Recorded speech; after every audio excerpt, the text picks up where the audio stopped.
d'une entreprise publique est impliqué ou soupçonné de faits de corruption, tout le monde crie, il est coupable. Il est coupable. Il faut le sanctionner. C'est devenu un mode de gouvernance. Mais dès que c'est un de l'opposition ou d'un parti politique qui est soupçonné, on dit c'est l'acharnement. Il faut savoir ce qu'on veut. Soit on veut faire la culture de la transparence, auquel cas on encourage ce qui se fait. Cette question de l'or de Guinée, il y a eu beaucoup de supputations. Il y a eu des procédures qui n'ont pas été bien huilées, respectées, mais l'or de Guinée n'a pas disparu. Parce que la corruption, il y a deux choses. Si l'or avait disparu et perdu, on aurait dit, ben voilà, il faut sanctionner.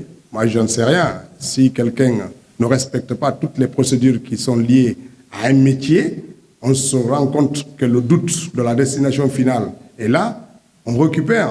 Je ne sais pas où on peut sanctionner pour les procédures, mais on ne sanctionne pas pour la disparition, parce que l'or n'a pas disparu. À ce stade, l'or de Guinée n'a pas disparu. Donc, nous, s'il faut, qu'est-ce qu'on dit, procédure à l'amiable, ça veut dire que quelqu'un a dit, l'or n'a pas disparu, je préfère aller le récupérer et vous le rendre. On n'a peut-être pas respecté ça et ça et ça dans la procédure, mais il n'a pas disparu, on ne s'est pas approprié. On dit, bon, on va le chasser, c'est l'amiable, on va le chercher, tu le ramènes. Tu t'es trompé, il n'y a pas de problème, ramène notre or. S'il leur revient, voilà ce que ça veut dire. Ça ne veut pas dire que derrière, il y a quelqu'un qui s'en est mis plein les poches et on le pardonne. Ce n'est pas ce que ça veut dire du tout, même si c'est présenté sous cet angle souvent. Ce qui est clair, c'est que beaucoup d'acteurs aujourd'hui, et c'est tant mieux, sont soupçonnés et les enquêtes judiciaires vont déterminer s'ils sont coupables de quelque chose. En tout cas, il y a une concordance de soupçons qui font que la justice s'intéresse à un cas. Après, lorsqu'au bout, on trouve qu'il n'y a rien, on laisse. Après, on profite de ce climat-là pour jeter aussi le discrédit sur certaines personnalités, sur certaines institutions.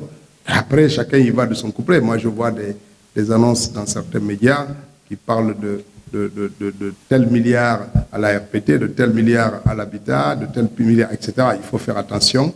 Les faits sont souvent très loin de la réalité. Enfin, ce qu'ils disent, c'est très loin de la réalité des situations. Il faut faire attention. Lorsqu'il y a des soupçons, et le chef de l'État l'a prouvé, il ne protège personne. C'est un engagement qu'il a pris. Il a dit devant les Guinéens que sa main ne tremblera pas. Et elle ne tremble pas. Parce que toutes les personnes qui sont actuellement soupçonnées, qui sont à la maison centrale ou ailleurs, c'est des gens auxquels il a eu confiance et qu'il a nommés. Donc, lorsque on voit ça dans notre pays, il faut se réjouir parce qu'on n'a pas l'habitude. En Guinée, la culture est qu'on ne vous demande des comptes que quand vous n'êtes plus aux affaires.